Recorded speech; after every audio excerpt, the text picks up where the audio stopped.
Good morning. I have a topic that I cover often, but I don't know that I ever actually do a formal talk about it. Is horses don't know what they did an hour from now if you're mad at them. So, like a dog can get in the garbage and like an hour later you can walk past the dog and give it a dirty look and it'll still look sorry.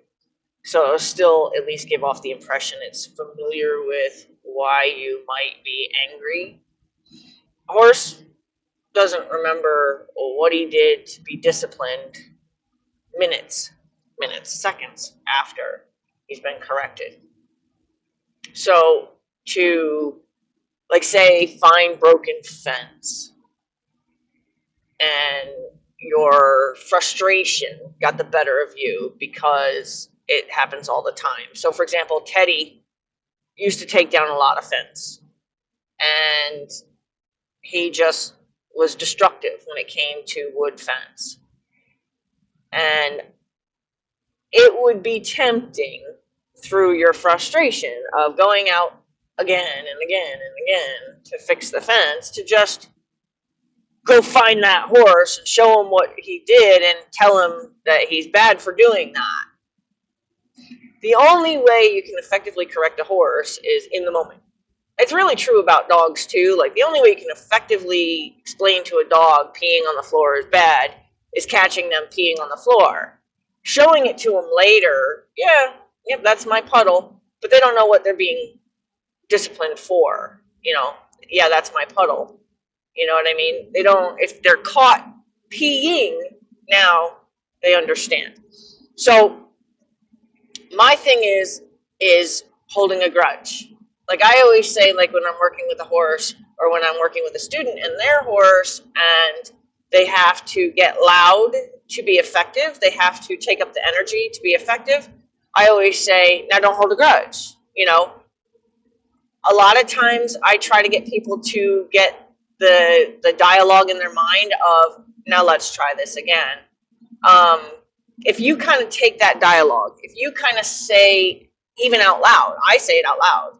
Like if a horse, Dewey, Tucker right now, he gets this little naughty look on his face. And this is what actually made me think of this. He gets this little naughty look on his face, and I know he's going to attempt his athleticism by bouncing up in the front. Oh, we're making a U-turn. A police officer just flipped around in front of us. I don't know, maybe whoever he's going after just went around somebody on a double yellow. Never seen him do that. Flip on their lights and do a U-turn in front of all the traffic. This guy behind me, well, you're going to go around me? Seriously? Go around me now. Sorry.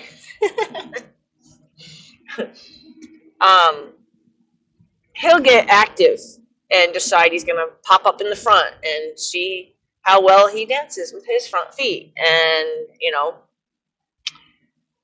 he's just trying stuff out. He's not like, hey, I know that I'm dangerous if I rear up while we're walking. I know I'm dangerous if I try to jump on this person while we're walking. He doesn't know he's being dangerous. He doesn't know he's doing something bad.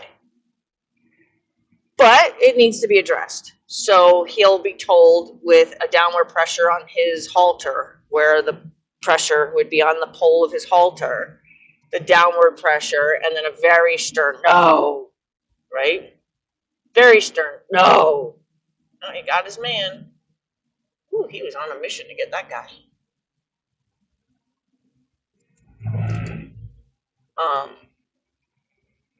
I wonder what he did. I always wonder, like, did that guy go around? Oh, he's already out of the car. Check that out. Huh. I'm so nosy. Okay.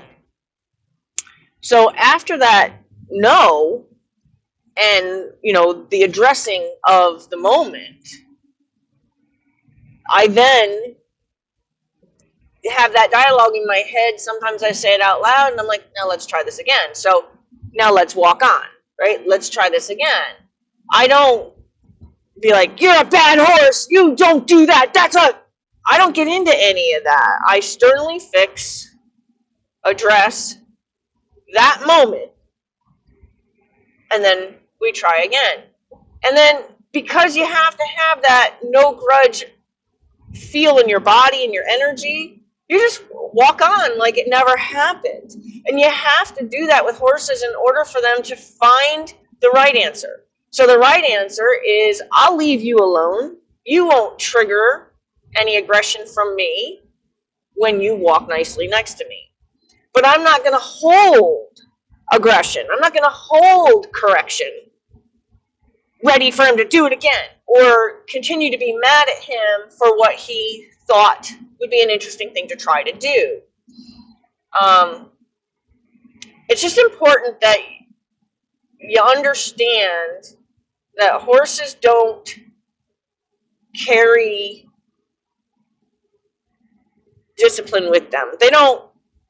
They can carry abuse with them. Like, you can see horses that have just been beaten down and abused and whatever, and they carry abuse, but they don't carry abuse based on, man, I really should have never done that, blah, blah, blah. No, they carry abuse with, I should have never let them catch me. I should have never gotten close enough to the human to be abused. If anything, that would be what they would think. They wouldn't think, I shouldn't have done that thing that got me abused, that now got that man mad or woman mad at me, and now, I don't know, I'm so sorry I did that. Like I said, a dog an hour later probably still remembers they're in trouble for the garbage. You know what I mean? Horse, not a clue. Not a clue. And I don't know if that's enlightening somebody or not. I hope it is. I hope if you are somebody who gets mad and then, say the horse steps on your foot. Totally unintentional, right? But say the horse steps on your foot. You're already having a bad day, and that's just like one more thing. And then you haul off and you hit the horse for not being more aware of where you are and stepping on your foot. And then because you were on your way to the paddock or whatever, now the next thing you do is you yank him with you. You push him out of the way. Your energy is just aggressive. Your horse has no idea why you're being so mean. Really does. Has no idea. No clue. But what he is going to remember is that his connection to that human is uncomfortable. That's what he's going to remember. That's not a grudge. That's just going to be something that is going to be imprinted in the horse's mind, that it's uncomfortable being with humans. Just food for thought. Food for thought. Don't hold a grudge. Find a way to create the dialogue in your mind of, well, that was cute. Now let's try this again. That was cute. That was unacceptable.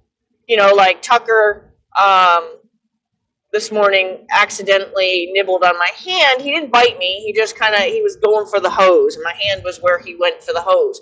He wasn't going for my hand. So, I just, and then I went back to doing what I was doing. Like, I'm not going to be like, don't you even think about biting, and unfortunately, that's the intensity that some of these horses experience from their human. And if I can help any horse have a better relationship with their human, I always tell people, I'm for the horse. As much as I'm here to help you have a better relationship with your horse, it's not your relationship with your horse I care about more than it's your horse's relationship with you that I care about.